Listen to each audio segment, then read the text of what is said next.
কিছু শর্ত জুড়ে দেয়।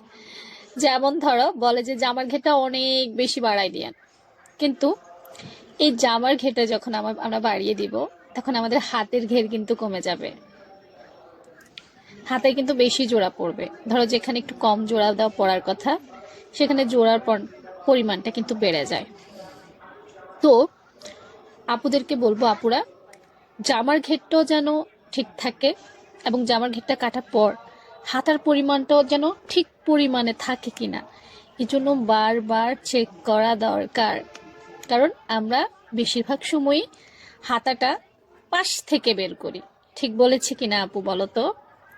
আমরা যে পাশ থেকে হাতাটা বের করি, এখন তুমি মনে করো বডিটা বের করে ফেললে কেটে, হাতাটা কি করবে?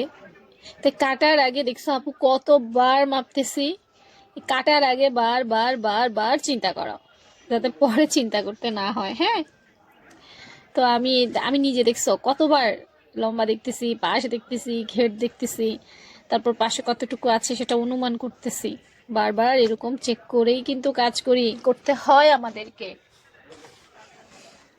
কারণ ছোট্ট একটা ভুল কিন্তু বড় ধরনের জরিমানা দিতে হবে, গুনতে হবে, কাস্টমার মেনে নিবে না, এটাই